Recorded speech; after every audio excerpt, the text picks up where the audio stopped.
Oh, I'm sorry. Oh, I'm sorry. Oh, okay. Tracy.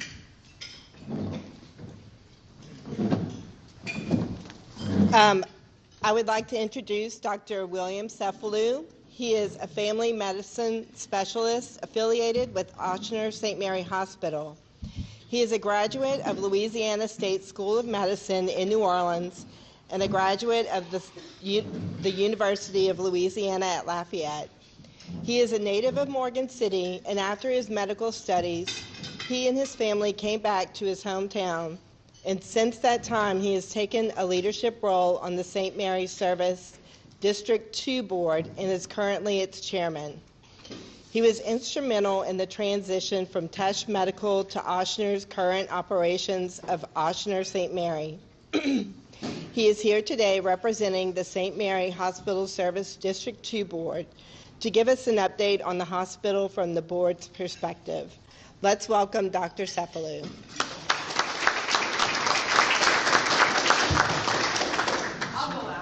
Okay. Carrie has something she wants to say. No, I'll go after. You sure? It's something to do with the festival. You next. All right. You up? I'm up. Okay.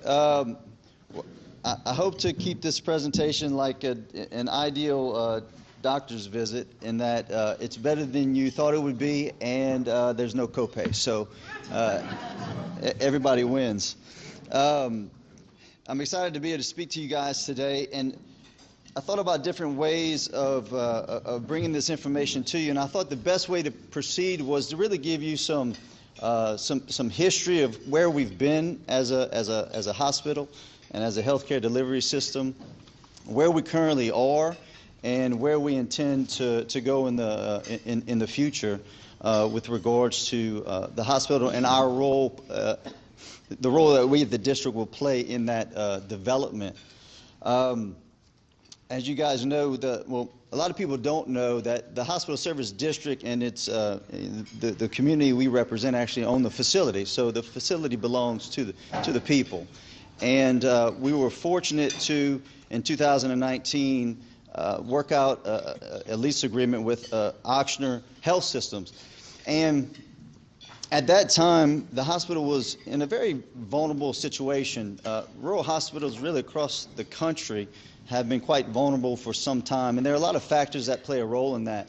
And whenever Ochsner elected to come on board and work with us, it was a huge step for our community and a huge benefit of having them come on board and provide high-quality care in our community. When they first came in, we kind of hit the ground running. You know, they made some commitments, and they stuck to those commitments. They recruited general surgeon. We have Dr. Katrina Castillo, who's now with us in providing services in our community. She does a phenomenal job. We at that time were also working on recruiting OBGYNs, and we did have some initial success at recruitment, and I'll dive into some of that in a little bit here in a few minutes. And they made a lot of investment in our facility. We have state-of-the-art electronic medical records now. They did a facelift on the emergency room, being that that's the initial thing that everyone sees when they come into the facility. And they were aware that we had some things to overcome from previous maybe community perception of the hospital. So there was a lot of initial work to really repair that. And right when we were hitting our stride, this little virus came along, COVID-19, and the pandemic really set us back with regards to that initial endeavor. It was a triage situation, a war zone. We went to work, and thank God we had Ochsner there to have our back to assist us. They supplied us with supplies. We never ran out of personal protective equipment and gear. We had access to the latest information, tip of the spear things, protocols for treatments, and having access to that type of information and those types of resources saved a lot of lives in this community. And it could not have been a better situation for us as far as timing goes, as far as that partnership. And then certainly at one of the peaks, Ida blows through, and creates yet another emergency situation. And it was a really special opportunity in the sense that a lot of the other Ochsner facilities were damaged during that. And we at Ochsner St. Mary, at our hospital, were able to step up because we were spared and really take in a lot of those other patients, take in a lot of the other providers from Houma Thibodeau area, and really give back to them as a thank you for what they did for us. And certainly if it would have been the other way around, they'd have done the same for us. But that whole experience was one that forged a phenomenal relationship between us and Ochsner, the district in Ochsner, and one that we certainly want to continue moving forward. Here more recently, what we've done is we're in a situation where it's the first time that we as a community have lost something. So for years we've never had any problems with the services that we were able to provide, and then our obstetric unit was closed. And so that was really a wake-up call and an opportunity for all of us to refocus on what we could do to potentially assist with that from the district's perspective, because we certainly feel as though obstetric and women's health is important and something we want to work with Ochsner to continue to provide. And at that time, we engaged our communications team and did some polling just to see really what people want. What do we want here in our community? And it wasn't too surprising in that we all want access to really high quality care. We want emergency services. And I don't think the community is very unreasonable in what types of services they'd like to have close to home. They don't want to drive. They want to stay. And they want basic services, all primary care services. They want pediatrics. They want emergency services. They'd like labor and delivery and women's health. Orthopedics came up as well. So these are all fairly typical things that rural communities are typically able to provide despite some challenges that we have. And then at the district level, we decided to look into, well, what works in other places? Is our model not quite right? Is there something that we could be doing differently? And so we looked across the state at what relationships with hospital service districts and hospital systems worked well. And there's a picture here of the state of Louisiana with different parishes that actually have millage support. And so as the healthcare delivery in rural areas becomes more and more difficult to maintain and sustain, we know 1 in 5 rural hospitals are closing across the country. And these types of relationships are ones that provide security, they provide stability for small town rural areas, they provide community buy-in, not just financially, but with a vote of confidence that, hey, we're going to support this facility. So this is what we ultimately wanted to pursue. We lost a unit, we lost a primary care service. We felt that there was a fracture in the foundation of primary care delivery for us, and we thought that this was the best way to proceed with resolving that issue. And so that ultimately led us, because of a time crunch, to really move forward quickly. I always like to fix problems as soon as they develop. And it works well in medicine, too. If you can catch something early and reverse it, you're better off than letting it fester and linger. And so we met with Ochsner, and they most certainly are on the same page with us as far as what they ultimately want. They want to provide things that we want as a community. They want to help us get there, and they want to do it in a safe manner. And so part of the reason why obstetrics was closed was due to Ochsner's threshold for safety. And so that's their decision to make, and they made it. And I respect that decision. And the concern was that if you don't have enough deliveries and enough exposure of the nursing staff to providing those services, that competency becomes an issue. And so they would have liked to have seen at least, somewhere around ballpark 30 to 40 deliveries per month average as that level of competency. And so we know from a traditional perspective that when we have 3 OBGYN providers in our area providing those services, that we can hit those numbers or get very close to them. And so this is not something that's unattainable or unreasonable as far as something that a goal that we can all reach pushing together. And it brings up, issues with access to care. Women's health is so important, especially among the most vulnerable amongst us, women and children. We want to make sure that they have access here close to home. And you look at the miles in between different facilities, these miles really are risk. Every mile is an increased risk. Not just with, a woman going into labor and having an acute issue that needs to be addressed, but also prenatal care. They have to drive to these doctor visits and back and forth, back and forth. I have a lot of patients who refuse to go out of town, period. So I'm their cardiologist, their rheumatologist, everything, not because I want to be, but because I have to be. And so we want to be able to keep the women, birthing mothers close to home to receive not just emergency care and to deliver babies, but also their generalized obstetric care and GYN care. And so we met with Ochsner again because there was, due to our, haste in wanting to fix this issue, and I take full responsibility for this, is that we kind of put the cart before the horse a little bit, in that we wanted to move forward and get some funding so that way we can assist them with reopening our unit. And as you can see from this slide, based on other parishes throughout the state that have obstetrics care, we're right there, actually on the upper end as far as population that can support it. So again, speaking to the fact that this is not something that's unattainable. And so in meeting with them further, it was decided that the best way forward wasn't necessarily to move forward with the millage right now, because Ochsner, I don't believe, wants to promise something or have us go to the community and ask for money for something if they're not ready to deliver it. And I can respect that. And so they would like to really work on a couple foundational things first and ultimately acquire physicians, then we go get a millage to then support those doctors and those services. And so that's where we currently are at. And that brings us to a bigger discussion, and one that I come to you guys for some support in that, the obstetrics unit closure is really a symptom of a bigger disease, right? And that disease process is that rural hospitals struggle. They struggle because of their location, the population they draw from, the funding that they can or cannot receive. Our hospital right now, we don't receive any additional federal funding. We need some help. And we're looking at different ways to potentially have some designations provided to us to give us some help.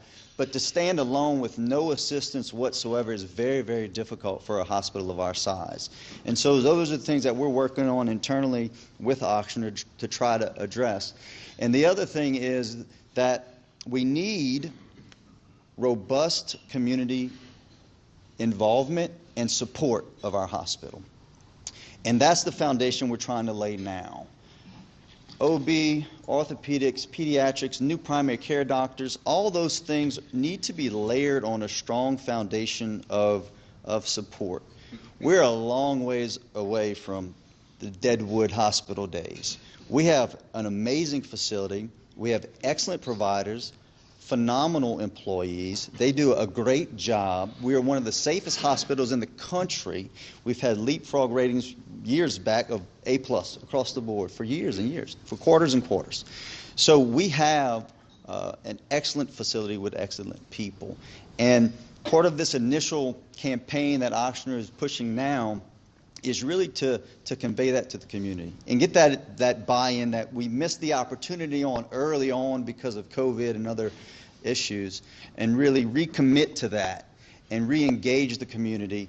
And rising tide lifts all ships, and get the hospital and the services we currently have functioning at such a high capacity that adding on these additional services, resurrecting old services, or something that is much more easily done. And so that's where we currently are as a hospital delivery system. And from the district's perspective, we just want to help. We don't want to be seen as a burden. The ship moves more quickly in the right direction when everyone's paddling at the same time in the same direction. And so we want to walk hand in glove with them to accomplish all of these things. And I had a meeting with Ochsner CEO Pete November. I had the pleasure of actually negotiating the lease with him early on before they came. And Pete is a very good guy. He's actually from a small town himself. He understands the challenges that a small town environment brings, and he is certainly in support of us. He actually wants to come down and speak. We're working on getting that lined up and arranged so that you all can ask your questions to him directly. But we have a very good partner in Pete and the Ochsner team. We cannot be in a better position to take our community hospital to the next level than we are right now with what we have. We just got to really put some gas in the tank and move forward. And so with that, I wanted to leave a lot of time for questions because I know a lot of people had questions, and I appreciate the pre-printed out list of questions. Now, there's only one rule with the question. It has to come from anyone except last name Cefalu. But all these questions I wanted to make sure we addressed. I hope I answered a lot of questions regarding the millage. And I'll say this about the millage that we had initially proposed. You know, people ask, well, you know, why 5.5? What's that number?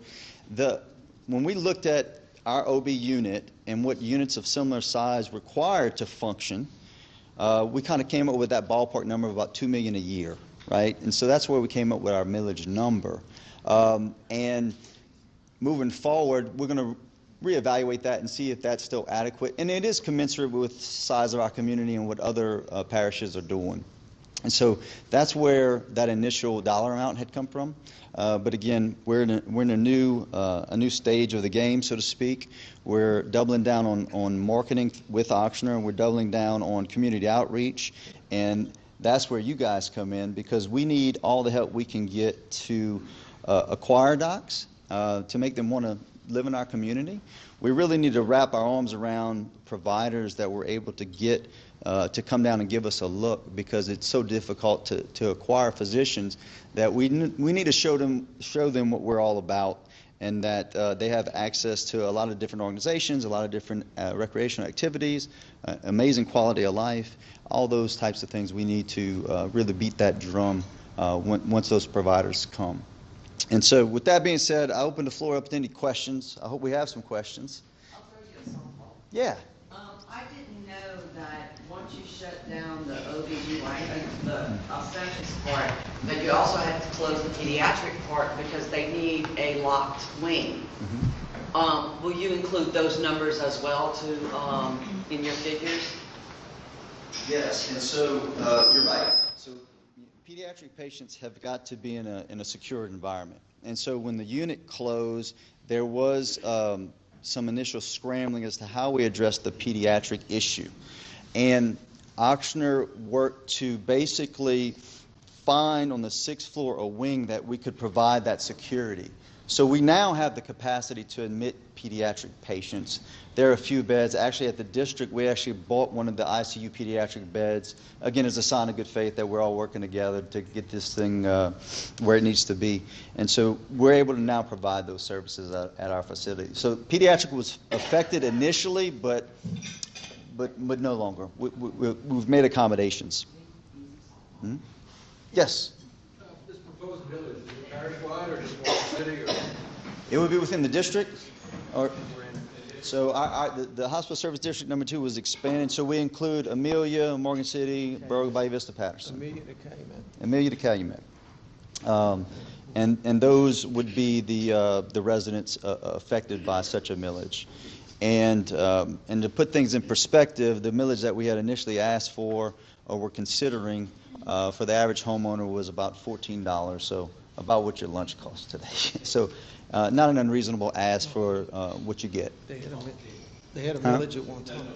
Yeah, that millage has been retracted, and so we're working with Ochsner on basically building a good foundation to then pursue a millage in the future. Again, Ochsner would like to have those physicians available and ready before we go ask for money, and replicate what's worked in other communities. And so that's where we're at now. We're trying to reintegrate with the community to increase volumes at the hospital in general, and while they're acquiring those physicians, prepare for an ultimate millage to support those doctors. We had a millage before. We had a millage before when the hospital was running the facility, I believe, and it was around 9 mills. ballpark? Correct me if I'm wrong. And the 5 would be less than that. That's a plus. Yes, it would be less than the previous millage. Question on the security prior to the village. If Oxford is going to commit to bringing doctors in to do that, are they prepared to pay for them even if the millage doesn't pass? Our discussions with them, yes, they want to acquire those physicians regardless of whether we get a millage. They're all in favor of a millage and community buy-in. They're not opposed to that at all. I mean, why would they? I think it's a good thing for us as a community to provide some stability to services, because a lot of these services kind of, they teeter-totter. And if we can be in a position financially to assist and make them viable long-term with some monies from community support, then we absolutely want to be in a position to do that. But no, they didn't tell us if you don't get this millage, we're immediately shutting that down. That's not what they said at all. They said, let's get them so we can guarantee that if you're going to ask for money to support them, we have them waiting in the wings to start. And then from there, we'll rock and roll. So Yeah. I don't know how a doctor gets paid. I thought about patients and practice. They're guaranteed a minimum salary. So all health systems have some initial guarantees. So when a doctor first starts, obviously they don't see 50 patients a day out the gate or have a bunch of deliveries. So there's an initial guarantee that is provided as the practice builds. And some of that is shown as, well, the physicians show it as additional income. So we do pay taxes on that money, but it's basically a loan to get you going. And there's also some sign-on and other things that are beneficial in helping those providers get established with home purchases and getting things paid for as they ramp up their practices. So all of those things are provided through Ochsner and really any health system.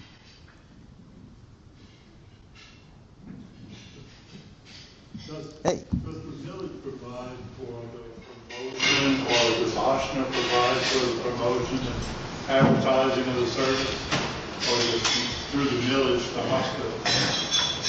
How is it promoted and advertised? Who does that? Ochsner promotes and advertises their employees. And so if a provider would come on as an employee of Ochsner would promote them. Any millage money that we hopefully are able to get in the future will be to sustain service lines, to make sure that, if we're in a situation, let's say, where we need to put a little money towards obstetrics to make it viable long-term financially, we're able to do that. If we're in a position where we need to spend some money, $500,000 on some special machine that allows us to lock in an orthopedist, because that's one of the stipulations. We're in a position to do that.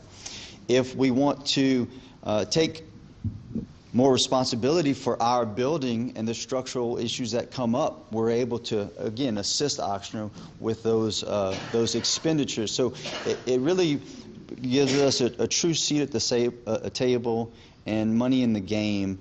And in my view, it makes us a more active, serious partner, which I think we need to be, especially because we own the building.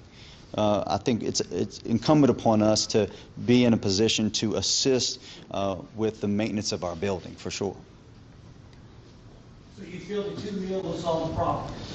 No, the 2 mil won't solve the problem. What the 2 mil will do is help with sustainability. What is going to solve the problem is community buy-in and recommitment to the facility, for all of us to encourage our friends and families to see the hospital as our hospital. If somebody talks bad about Tampico salsa, I'm going to have words with them, right? And so that stuff was in my bottle growing up. And so we need that same mentality towards our hospital. It's ours. It belongs to us. It takes care of us. The people there are phenomenal, are doing a great job, and we're going to support them, and we have their back. And when we have a good experience there, we're going to post that on social media, not the negative. We're going to rant and rave about the experiences we had, because I'm sure some of you had some experience at the hospital. They do a really good job.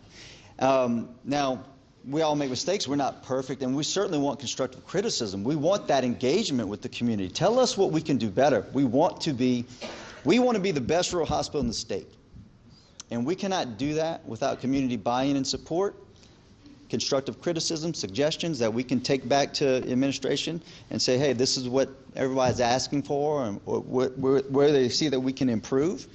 That is going to ultimately put us in a position where we can fix these problems. And then the millage just is another layer of protection to as far as sustainability long term.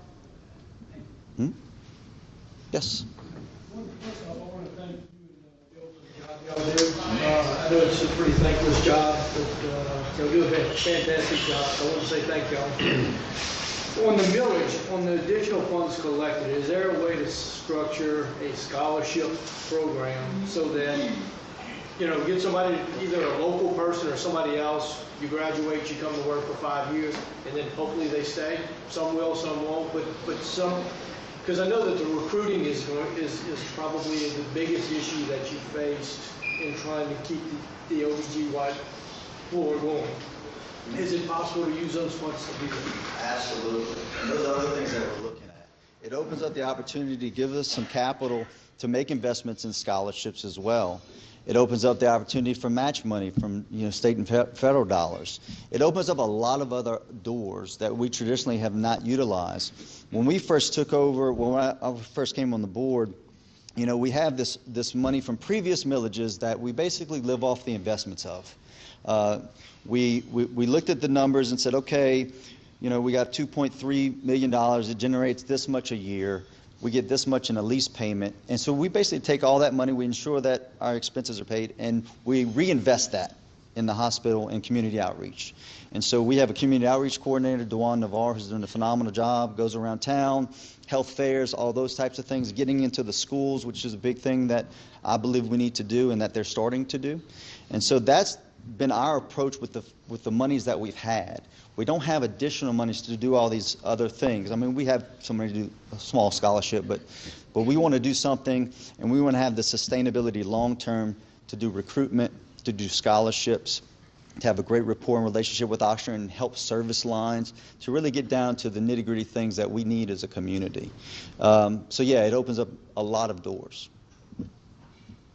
Bill, I'd like to add on what Tim said, that last year we came to you all for some help with allied health at the high school. It was short in their budget for needed equipment. And in your outreach, we would like to see more of these.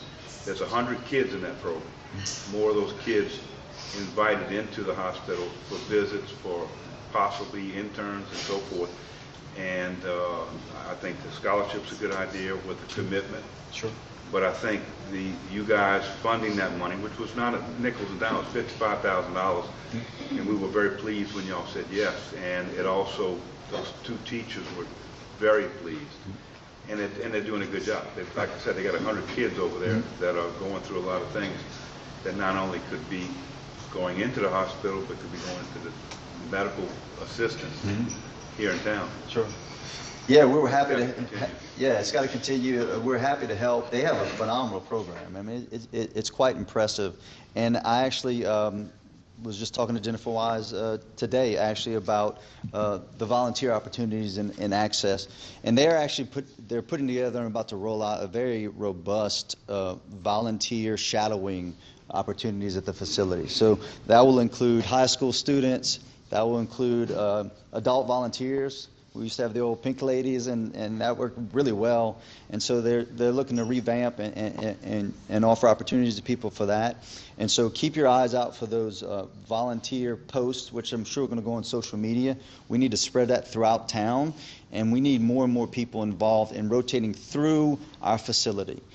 Our facility, for a long time with the pandemic was kind of shut off. We need to open it back up. We need to open the windows up, let some fresh air in, have people coming in to have a look around, and again to assist us with our ultimate endeavor, which is to provide good quality care and get good community input. You and I have had this.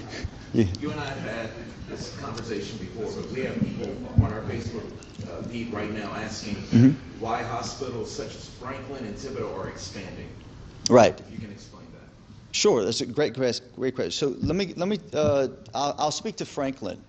So Franklin, they are critical access, and so they get additional federal dollars. Am I right, Bill? So they have financial assistance that allows for them to do additional add-ons. Obviously, Senator Allen was instrumental in getting their wellness center set up, which is fantastic, and they have this insurance policy of federal funds that allows them to do these things that the community needs, and we're in a different situation where we don't have that support. And so we really fall on our own laurels as far as what we're able to generate financially from the services we provide.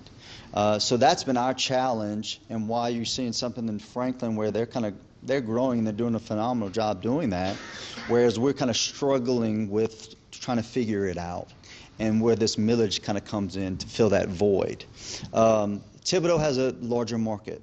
They have a more robust economy. They are drawing from a completely different population, a bigger population, and they're able to have that luxury in a way of having the subspecialty services and all these other things that community can support that generates these additional dollars. So that's why I believe that they've been very successful.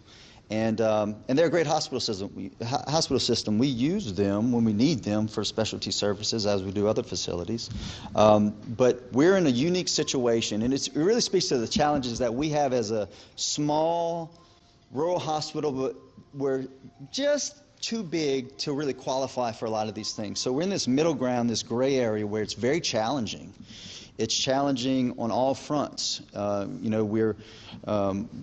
have a lot of things that we have to work through. We're actually looking at now, and I had spoken with Furnace about this not too long ago, and Jennifer, about getting some type of rural designation. We need something in addition to what we currently have, and a rural designation I think would be a great middle ground to allow us some additional funding from the state to help sustain us, because we're going to need that, I think, for long-term viability as well. And I believe Bayou then is also supported by some villages, at least one, if not two. By some, what, I'm sorry? Villages, tax villages. Yeah, so they have millages and they have additional money. Right. So the reason why is money. Sure. and we're just wondering where it was coming from. Yeah, so it's coming from millages. They have millages, and it's coming from additional federal dollars. Yes. First off, personally, I'm a little bit on the clumsy side, so I've benefited from the hospital on several occasions. Fabulous job every time, really, everybody there. But I know it was a very difficult decision to close labor and delivery, and you probably tried to place the staff in as many different areas as you could, but obviously most of them are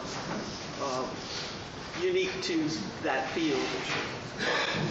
When it opens back up, because I do believe that it will, are you going to reach out to that staff to bring them back, or?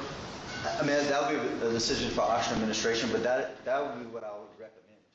Because I think a lot of the people that were in that unit are kind of local, by and large, and when the unit closed, Oxnard, to their credit, tried to find other places for people so that way no one lost their job. It was just more of a relocation situation. But yeah, I think the path of least resistance is going to be to reacquire those previous employees and bring them back. When you close the unit, where is Dr. Price delivering now? And is she also interested in staying if the unit opens again? So Dr. Price is, so within the Oxnard system, again, you got to see this as a system-based situation. They have a fairly new OBGYN unit at St. Anne in Raceland. And so Dr. Price is an Oxnard employed doc. And so she is doing some deliveries there for her patients. And so she's working with the team that's at there, which I think they have 3 or 4 OBGYNs there, and coordinating that care between the two. And I'll say this about Dr. Price. Dr. Price, I mean, if you get a chance, send her a fruit basket or something. She has held up our OB department for years. When Ochsner first came on, we always knew that OB was a very, very delicate service line. It is across rural areas in general. And we were struggling then as we are now. And she single-handedly kept the unit going until they were able to at least attempt some recruitment. She's been there every step of the way, taking on additional burdens and patients to keep that amber glowing of potential viability of that service. So she deserves a ton of credit for what she's done. She's sacrificed quite a bit to put us in a good position to be at a point where we could potentially reopen that unit. So, yeah, send her some thank yous. She's done a great job. Yes. My question is, for those who clearly can't afford to travel, is there any accommodations that Ochsner offers to get them elsewhere to where it doesn't fall back on them? So Ochsner has, and again, I haven't seen this, but the discussions were that they would attempt to coordinate a good transportation between the two facilities, between our facility and Ochsner, St. Anne, and Raceland. And so, you know, that's contingent upon ambulance availability and those types of things. But they have reached out to really, I guess, dial in some type of transportation system. So they're working on that. So, but usually that falls down to ambulance services and otherwise. And so I'm not sure exactly what type of relationship they have with them for that specific purpose. That would be, I think, a question for Jennifer or Furnace or Pete when he comes down. But yeah, that's been our concern too. Is a lot of people don't have the capability to drive, and sometimes ambulances get backed up. Or they're on another emergency. And so it creates that level of risk that we want to obviously avoid by having that service readily available at our facility. Yes. Hey. It may already be the case, but among the Ochsner system, are doctors shared from one location to the other to where it will entice them, where we might not have the numbers, St. Anne could have the numbers, as we see Bayou Bend and Thibodeau have that partnership. Right, and so what you're seeing, it's a good point, what you're seeing in areas like our own, where you're kind of in this in-between, is a situation where you may have a provider, let's say a urologist that's based out of St. Anne that comes here once a week to see patients and set up some type of procedure at our facility. Yes, we've done that with several services in the past, and so I think that's something that they're looking at. I don't know if I'm not sure how that will work with OB specifically, so I can't really speak to that. But we've done that in the past. We've done that where we've had providers come for 1-2 days a week to try to establish, you know, that patient volume that we can then show that, hey, we've got patients here in Morgan City and y'all are booked Monday and Tuesdays. How about we recruit someone for the additional 3 days? So yes, that's been done in the past, and I think that's part of the solution. That's part of the solution for us as a small town. Telemedicine is a part of the solution. So we have to get very creative to kind of fill these potholes in community need without being in a position to actually have a full-time person necessarily here all the time.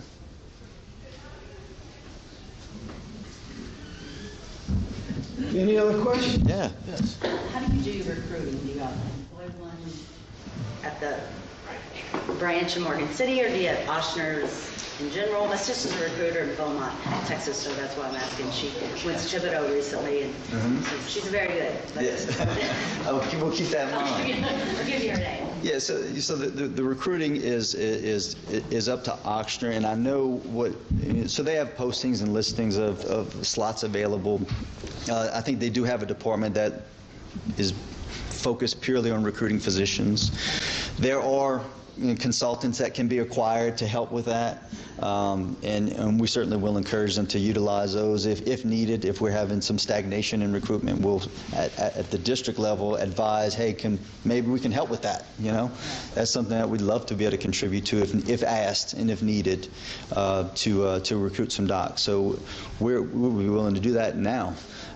So yeah, I think they're utilizing all options currently.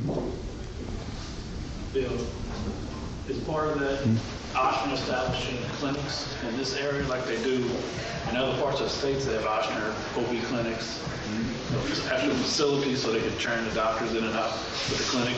Here, a lot of they're all independent, right? So where the system owns the clinic. Right, the system owns the clinic. Yeah, they're, I think that's the model that they use. You know, that's what works for them. And so I think what they're going to be looking to do, and I don't want to speak too much for them, but would be to recruit physicians that are employed to them, that they can then grow a service line around. And we have the facilities for them to use. We have those MOBs and medical office buildings. We have the spaces where we could definitely put some docs in. So that's available to them. But I think that is probably the model that they'll stick to because that's what's worked for them in the past.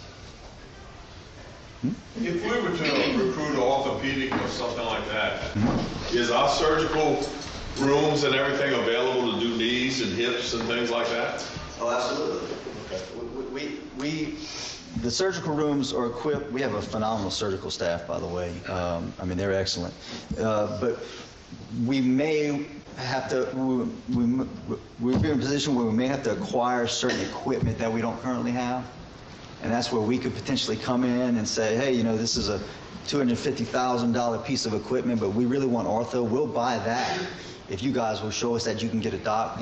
That type of relationship. So I think it would be more based around equipment. And I know in the past we've recruited a urologist a while back, or Ochsner did, and it was significant the amount of money they had to spend on just the equipment to do it. Separate and apart from the doctor, getting that necessary hardware for them to do their job can be quite expensive. So we would love to be in a position to assist with them and help maybe catalyze some of those things. Any other questions? I have a question. As you know, there's been a number of small community hospitals been closing around the state. Due to the influx of uninsured patients, is Ochsner ready to handle something like that around this area? I think they are. You know, we have uninsured patients that come into the hospital now, and basically what happens is our case managers, and we have a great team of case managers, help them acquire coverage. And so that's something that's done kind of universally throughout healthcare systems, is that even though they may not have funding when they come in, the ball gets rolling, so to speak, with getting them that funding before they leave, or working on that even after they left. So yeah, Ochsner, I think, is committed to taking care of all the community, uninsured, insured, come one, come all. But those processes and procedures are already in place to handle that. Actually, Louisiana is one of the few states, it might be the only state that hasn't had rural hospital closures. And the reason it hasn't is because of expanded Medicaid. But if you look over at Texas, they have the largest amount of rural hospital closures. We've been fortunate to this time. I'm not saying go on, but to this time we've been very fortunate. I like answering questions. Anybody else? I have a question. You said Franklin has a critical care, and that was what they have there to be able to get federal funding, correct? Kind of, sort of. Just kind of wondering what's the prerequisites to be able to get funding? Less room. Why can't? Less rooms. So there are different programs set up to allow communities to provide care when they may not necessarily have the economy to support it. And one of those is critical access. And Bill, help me out here, but there's certain, the requirements are this. Yeah, so go legal. You're limited to 25 beds or less, and the window for obtaining critical access designation is closed. So we can't obtain that. And at the time that window was closing years ago, this hospital was seeing way too many patients. It could never get by with only 25 beds.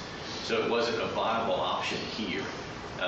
Instead, what possibly could have happened is a rural hospital designation could have been pursued, Louisiana has a rural hospital coalition network, and many of the hospitals that you saw on that list that had community support were rural hospitals that have that designation by the legislature. They have to be at 60 beds or less. I mean, currently, our hospital, believe it or not, is licensed with the Department of Health as having 164 or 65 beds. And we don't need that many beds. We don't staff the hospital for that many beds.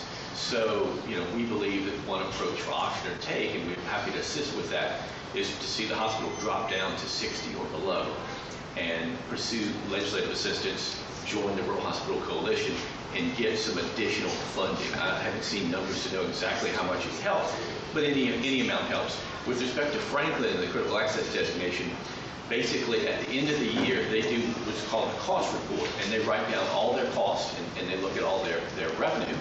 And if they're short, the government makes that up. So you're basically guaranteed to make it. And so, for example, they can afford to pay $1 million per year for, say, orthopedic coverage, because at the end of the year, they'll get reimbursed for that. Whereas here, if we try to do that, this hospital tried to do that, that just comes out of your pocket, and you got to make it up, somewhere. So they've got the safety net of having the critical access status in Franklin. They have a relatively new hospital that was constructed with USDA assistance. So they don't have the maintenance needs that we have here with our aging facility that was built in '81 or so. And they also have had a tax historically. They had a 13.1 mil tax, generating about 13 mil. Yeah.